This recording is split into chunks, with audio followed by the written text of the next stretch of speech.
Karena di dalam dunia ini, apapun hal lain, kalau kita bisa hilang pekerjaan, hilang hubungan-hubungan kita, ditinggalkan suami, ditinggalkan istri, apapun yang Anda bisa tambah, fill in the blank. Ya.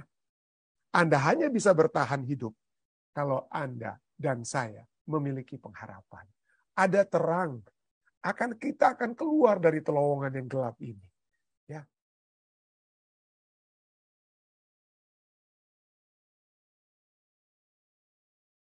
Dengan doamu. Apa yang dapat Anda pelajari dari Paulus yang dapat membantu Anda agar tidak mengasihani diri sendiri di tengah pergumulan Anda sendiri? Seringkali self-pity, ya, mengasihani diri sendiri itu dalam arti self-pity. Aduh, kenapa nasib saya begini? Kenapa saya harus mengalami masalah ini? Kenapa saya harus kehilangan ini? Saya harus kehilangan ini. Aduh, kita seringkali mengeluh. Kenapa? Karena kita berfokus, berpusat kepada diri kita. Kita tidak memuji Tuhan. Ya, guyon ya, ada orang-orang yang sangat optimis ya, yang mungkin ada hubungannya sedikit antara optimis dan berpengharapan ya, bukan hubungan sedikit, hubungan banyak ya. Begitu tangannya satu putus, aduh puji Tuhan, cuma tangan kiri yang putus, tangan kanan masih ada. Pada saat tangan kakinya juga putus yang kiri, aduh masih ada tangan kanan, masih ada kaki kanan. Jadi ada orang-orang yang berfokus kepada hal-hal yang positif, yang optimis ya. Tapi bagi kita bukan hanya kepada hal-hal yang positif seperti itu, tapi berfokus kepada yang lebih daripada sumber, yaitu Allah. Allah adalah sumber pengharapan kita. Nah, pada saat ini kita akan melihat bahwa ada boleh dikatakan, ada dua usaha setan untuk menjauhkan kita dari Allah. Dua usaha setan. Yang pertama adalah pada saat dia berikan kesenangan. Kesenangan dengan berkelimpahan yang kita miliki. Kenapa pada saat kita berkelimpahan, kita tidak memerlukan Tuhan. Tuhan itu insufficient. Ya, nggak perlu. Kita bisa apa? Apa yang kita butuhkan? Kita ada uang, kita ada ini, itu. Pada saat kita berkelimpahan, setan dapat buat kita berkelimpahan. Disitulah kita tidak lagi memerlukan Tuhan. Kita tidak memerlukan Tuhan. Tapi ada poin yang kedua yang dapat terjadi, yang dibuat setan untuk membawa kita jauh dari Tuhan, yaitu dia buat kita bukan berkelimpahan, tapi berkekurangan sekali. Menderita sekali, berkekurangan. Pada saat kita berkekurangan, yang dapat terjadi adalah kita akan bukannya tidak melupakan Tuhan, tapi kita apa? Kita mengutuk Tuhan. Kita dapat mengutuk Tuhan. Tetapi yang Allah ingin bagi kita adalah kita berfokus kepadanya. Berfokus, memiliki pengharapan bahwa Allah yang Maha Tahu, Dia tahu apa yang telah terjadi, Dia tahu apa yang sedang terjadi, dan Dia juga tahu apa yang akan terjadi. Kita tidak perlu khawatir, karena pandangan kita itu masa depan itu masih kabur. Tapi Allah sudah tiba di masa depan tersebut. Ya, Allah sudah tiba di masa depan. Tapi itulah ya. Banyak umat manusia mungkin yang berbicara tentang pengharapan, tapi ada juga orang-orang yang mencoba untuk memiliki pemikiran yang berbeda. Seperti mungkin Benjamin Franklin ya. Mungkin dia mau kita jadi lebih realistis, mungkin ya. Dia katakan apa? He that lives upon hope will die fasting. Nah, ini satu pemahaman tentang hope yang mungkin kurang tepat yang dibawakan oleh Benjamin Franklin. Jadi baginya bahwa mereka yang hidup hanya dari berharap, saya berharap punya pekerjaan, saya hanya berharap punya ini, berharap punya itu ya. Itu orangnya itu akan mati dalam hal apa? Berpuasa, mati dalam kelaparan ya. Kenapa? Karena bagi Benjamin Franklin ini hope itu diasosiasikan dengan wishing, I wish. Saya berharap ya, pengharapan dan berharap mungkin bahasa Indonesia hampir sama ya, tapi dalam bahasa Inggris ada perbedaan antara hope dan wish. Saya seperti apa? Saya berharap. Jadi kenapa? Ada hope itu didasarkan atas fakta. Sedangkan wish dalam bahasa Inggris itu adalah angan-angan. Jadi beda antara pengharapan dan angan-angan.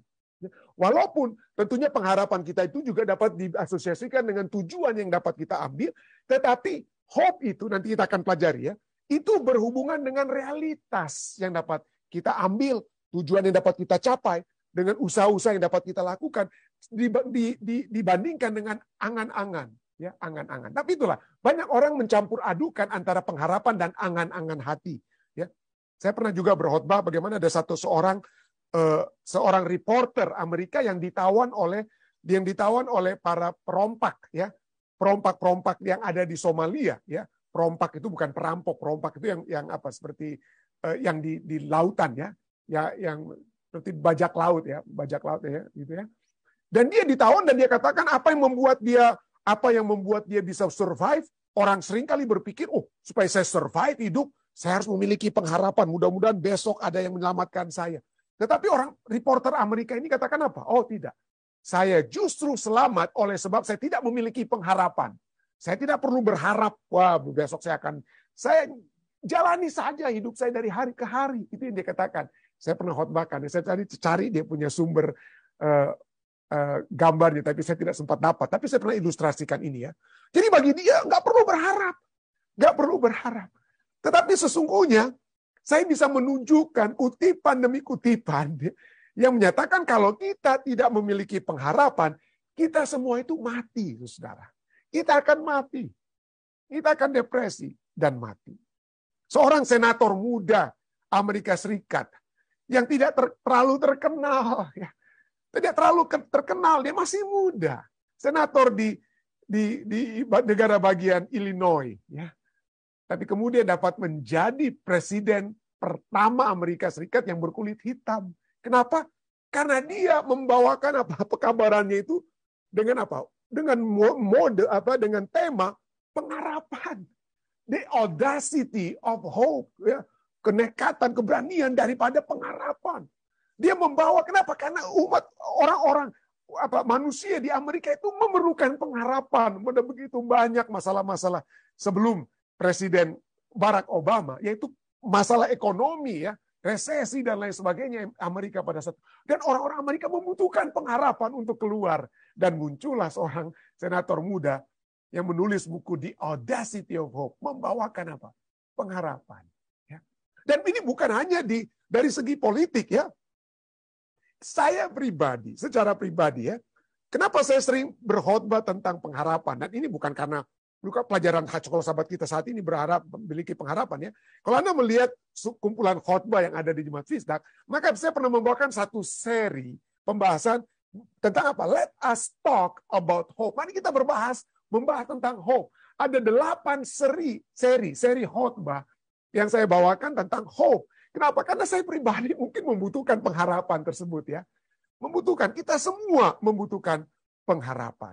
Ya. Dan saya cuma 8, saudara. Atau mungkin ya paling banyak kayak 15 lah kalau ada khotbah-khotbah lain yang kalau saya gabung-gabungkan tema-temanya berhubungan dengan hope, itu pun yang paling lebih 15. Tapi John Calvin, salah seorang reformator Kristen mula-mula, ya, reformator Kristen, ya. Dia memberikan khotbah tentang pengharapan itu sebanyak 159 kali, saudara. Dia berkhotbah tentang pengharapan. Kenapa? Karena di dalam dunia ini, apapun hal lain, kalau kita bisa hilang pekerjaan, hilang hubungan-hubungan kita, ditinggalkan suami, ditinggalkan istri, apapun yang Anda bisa tambah, fill in the blank. Ya. Anda hanya bisa bertahan hidup kalau Anda dan saya memiliki pengharapan. Ada terang.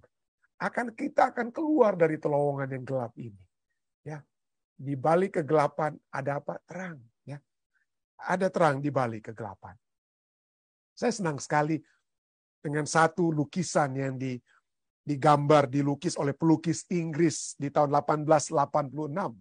Ya, pelukis ini adalah yang bernama George Frederick Watts. Ya, George Frederick Watts. Judul daripada lukisan itu adalah Hope. Pengharapan. Dia dalam lukisan ini menggambarkan seorang wanita yang matanya yang matanya tertutup, yang ditutup tidak bisa lagi melihat. Dan wanita ini duduk membungkuk di atas bola dunia. Dia menekuk lehernya untuk mendengarkan dengan sesama satu kecapi ya. Kecapi dalam keadaan yang compang-camping dan kecapinya itu berantakan. Kalau Anda lihat lebih jelas, ya, kecapi itu berantakan. Hanya tinggal satu senarnya. Hanya satu. Kecapi itu akan merdu kalau senarnya itu lengkap untuk dimainkan. Ring. Tapi sekarang suara yang ditimbulkan oleh kecapi itu hanya satu. Ting, ting, ting, nothing, nggak ada bunyi suara lain. Hanya satu apa? Satu dia punya note-nya saja. Satu samar-samar. Ya. Dia hanya berada sendirian. Dalam kesepian dan ketenangannya.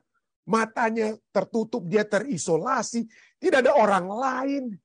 Tetapi dia masih bisa berpegang hanya kepada satu senar. Yang memberikan apa? Yang memberikan kesukaan. Minimal satu senar pengharapan masih dapat dia apa? Dia pegang. Martin Luther King Jr. Dia katakan apa? Bahwa kita harus menerima kekecewaan yang terbatas. We must accept finite disappointment. Kekecewaan kita itu hanyalah apa? Terbatas, hanya sementara. Tapi jangan pernah kehilangan pengharapan yang tidak terbatas. Kalau kekecewaan kita itu apa? Sementara. Tapi jangan pernah, karena apa? Apapun senar-senar kecapi, yang lain mungkin sudah putus, tapi senar pengharapan itu akan tidak pernah terputus. Berpegang kepada senar tersebut. Saya saat ini mengajak kita untuk melihat dari segi sains, ya. Kita sudah tadi panjang lebar membahas dari sudut Alkitab. Tapi mari kita lihat pembahasan orang-orang dunia tentang pengharapan. Yang menyatakan bahwa being hopeful, pengharapan itu is good for you. Sangat baik kalau kita memiliki pengharapan. Salah kalau kita mencampur adukan pengharapan itu dengan angan-angan. Karena pengharapan itu bukan angan-angan. Ya. Pengharapan itu adalah diasosiasikan menurut artikel ini, ya. Mission Impossible, being hopeful is good for you. Dari American Psychological Association dikatakan bahwa pengharapan itu diasosiasikan, dikaitkan dengan banyak hasil-hasil yang positif. Termasuk greater happiness, kebahagiaan yang lebih besar. Prestasi akademik yang lebih baik. Dan bahkan resiko kematian yang lebih besar. Dan ini adalah a necessary ingredient. Ini adalah apa ya? Ini adalah kebutuhan yang terbesar. Bahan yang diperlukan untuk melewati masa-masa sulit. Ya. But also, tetapi juga selain untuk melewati masa-masa sukar, tapi juga untuk menemukan setiap goal, ya, setiap tujuan kita sehari-hari. Setiap orang, everyone benefit from having hope. Setiap orang mendapat manfaat dari memiliki pengharapan. And psychologist research suggest, dan penelitian psikolog menunjukkan bahwa hampir semua orang dapat diajar untuk menjadi lebih penuh pengharapan. Lebih diajar, ya. Dengan kata lain, setiap orang semuanya tidak ada yang, saya kurang pintar, pendeta, apakah saya bisa memiliki pengharapan? Untuk memiliki pengharapan itu tidak tergantung IQ ataupun penghasilan Anda. Di dalam bukunya Shane Lopez, seorang saintis dari Gallup, senior scientist dari Gallup, ya, dia katakan bahwa pengharapan itu tidak berhubungan dengan IQ Anda ataupun penghasilan Anda orang kaya, orang miskin, semua dapat memiliki pengharapan. Dengan kata lain, hope is an equal opportunity resources. Harapan adalah sumber kesempatan yang sama bagi semua orang. Banyak orang yang saya tahu datang ke Amerika. Di Indonesia dia manajer bank. Di Indonesia mungkin dia adalah orang memiliki kedudukan ini, kedudukan itu. Dan saya tahu ada orang-orang, ya, bukan anggota saya. Di Indonesia mungkin tidak seperti direktur bank yang dia bawa mobil ke banknya. Tapi dari Indonesia ini supir angkot, ada yang saya tahu. Tetapi semua datang ke Amerika dengan memiliki apa? The land of di negara yang dikatakan penuh dengan pengharapan ini, karena kita semua dapat memiliki apa? Equal opportunity resources, sumber kesempatan yang sama. Ya, sumber kesempatan yang sama. Saya tahu ada sahabat saya di Indonesia ini, waduh, ini gadis yang sangat apa ya? High class, dengan arti high class bukan arti dengan negatif, tapi anak orang kaya yang di waktu kami di SMA itu, waduh, orang-orang udah segan sekali memandang gadis ini, ngomongnya karena memang pulang pergi itu diantar dengan Mercy, saudara, ya. Tapi begitu di Amerika, dia menikah dengan anak supir angkot itu. Kenapa? Karena we have equal opportunity resource. Ada pengharapan di land di tanah Amerika ini di mana semua diberikan kesempatan yang sama. Dan itu terjadi karena orang-orang memiliki pengharapan. Kita dapat memulaikan hal yang baru di Amerika. Ya. Kita dapat memulaikan hal yang baru. Dan disinilah kita dapat memiliki sarana untuk mencapai tujuan kita yang mungkin lebih baik dari di Indonesia. Kan ini pengharapan ya, dari segi psikologis. Ya. Psikologis memberikan ada 3 unsur daripada pengharapan. Yang pertama tentunya what power. Kuasa tentang apa. Apa yang mau dicapai. Goal kita. Apa yang dapat kita mau capai di Amerika ini. Di Indonesia atau dimanapun Anda berada. Tidak harus di Amerika. Atau dari segi kerohanian. Apa yang mau capai dalam kehidupan kita. Jadi harus ada. Tapi what-nya ini, goals-nya ini tidak cukup kalau dia cuma berhenti di what-nya saja. Itu hanya angan-angan. Itu jadi wishful thinking. Kita hanya berandai-andai. Saya mimpi untuk jadi orang kaya. Saya mimpi untuk dia punya pekerjaan. Tapi hanya di mimpi-mimpi saja itu nggak mau jadi, saudara. Kita harus memiliki goal, tetapi hope itu makanya beda dengan angan-angan, andai-andai. Karena itu ada 2 faktor lainnya sehubungan dengan pengharapan kita. Yaitu, kita harus memiliki willpower. Oke, kita memiliki satu goal. Adakah motivasi kita? Ya, adakah kemampuan bagi saya ingin jadi S2, memiliki pendidikan master misalnya atau pendidikan doktor. Kira-kira adakah saya memiliki motivasi? Apa motivasi saya? Oh, karena saya waktu di S1 dosen-dosen saya katakan, kamu punya kemampuan untuk ke S2. Ya, ada yang memotivasi kita. Ada kesanggupan yang kita minimal sudah miliki di S1 untuk ambil S2. Jadi itulah agency. Agency itu adalah willpower kita. Dan itu tidak cukup hanya apa yang ada dapat kita kembangkan, kerinduan, keinginan kita untuk dapat mencapai goal kita, kemotivasi yang kita miliki, tetapi juga kita harus memiliki apa? Pathway, jalan yang apa? Jalan yang dapat kita lalui. Saya tahu saya bisa dapat punya S2 atau S3, saya katanya saya memiliki motivasi untuk sekolah, dan ada orang bilang saya sanggup, saya memiliki kesanggupan untuk ambil S2 atau S3. Tapi sekarang bagaimana caranya? Caranya. Dapatkah saya memperoleh scholarship? Dapatkah saya memperoleh loan atau student loan dan lain sebagainya? Jadi bagaimana caranya? Jadi segala sesuatu itulah pengharapan, want power, W semuanya, want power, hope itu harus dilakukan dengan memiliki what power atau goals, will power agency dan kemudian way power atau jalan untuk mencapai tujuan goal yang kita inginkan. Goal yang kita inginkan. Saudara-saudara, saya bisa katakan bahwa ini juga yang harusnya menjadi bagian kita. Nah, kenapa kita seringkali lemah? Kenapa seringkali kita lemah pada saat kita menghadapi tantangan? Ingat 2 tantangan yang selalu setan lakukan ya. Setan lakukan dia untuk menjauhkan kita dari Tuhan. Dia membuat kita itu Dia membuat kita sukses dan berkelebihan sampai kita tidak memerlukan Tuhan. Atau dia dapat membuat kita sengsara, menderita, sampai kita mengutuk Tuhan, jauh dari Tuhan. Ya. Tapi marilah kita sekarang, seperti yang ahli-ahli psikologis katakan, pada saat kita kita punya goal, mungkin kita Mungkin kita memiliki satu goal untuk berjalan dengan Tuhan, tapi seringkali goal itu dikacau pada saat setan menawarkan kelebihan dalam kehidupan kita. Kelebihan. Marilah kita, para ahli katakan, bukan lagi kita sekarang memiliki goal, tetapi apa yang mereka sebutkan dengan istilah re-goaling.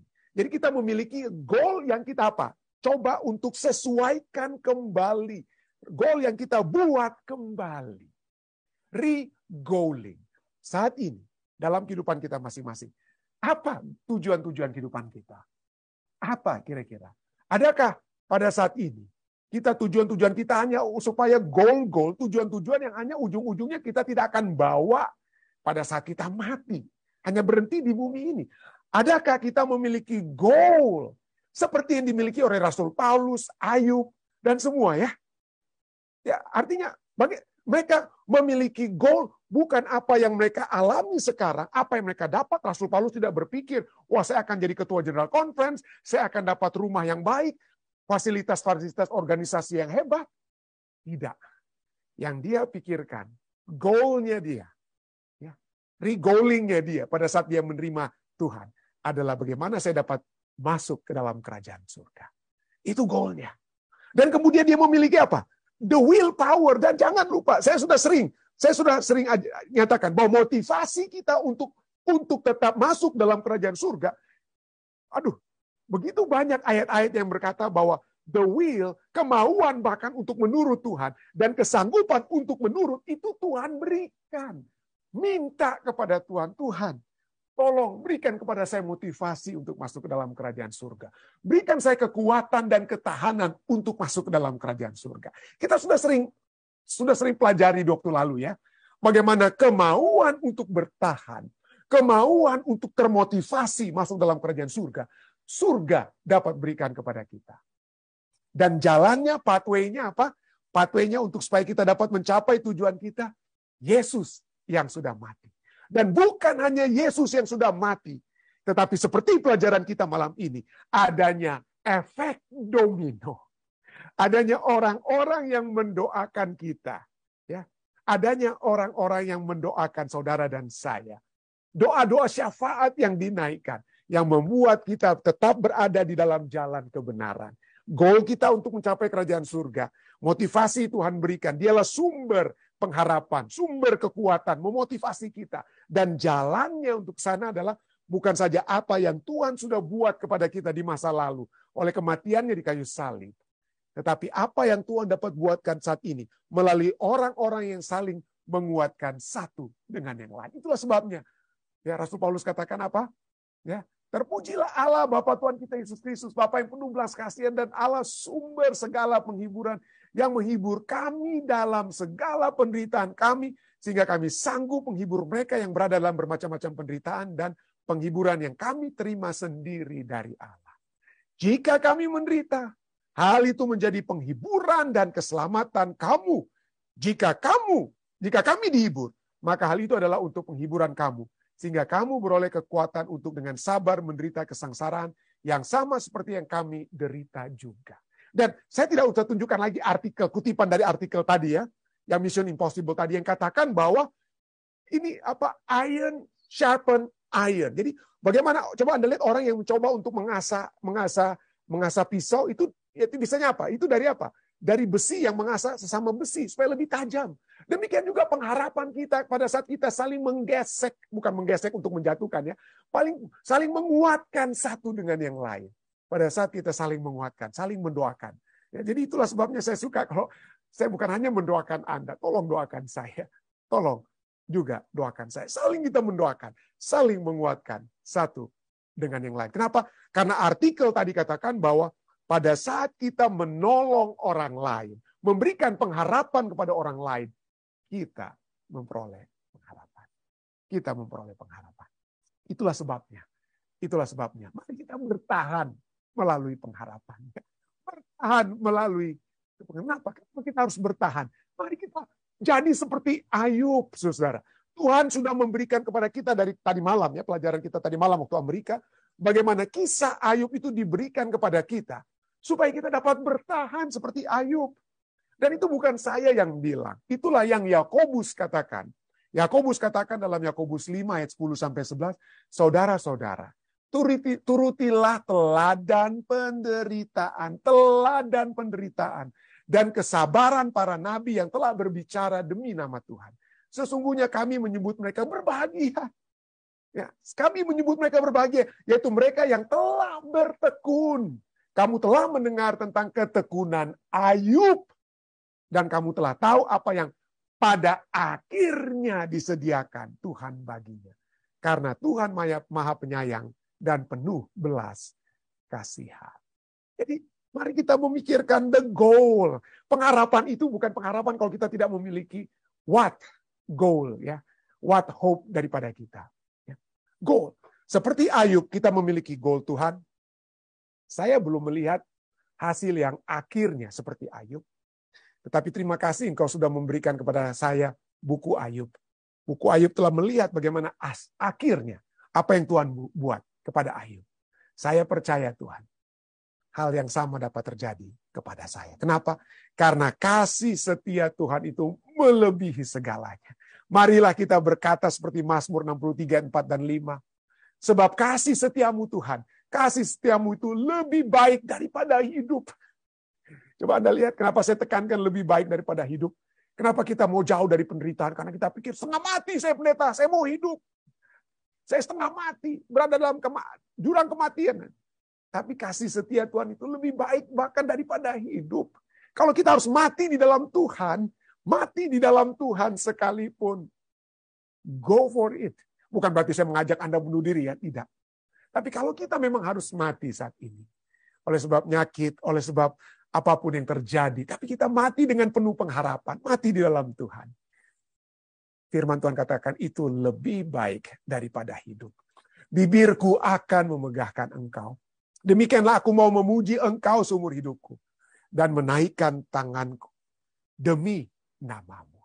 Demi namamu. Kiranya ini dapat juga menjadi lagu ataupun doa ataupun pujian yang kita sampaikan kepada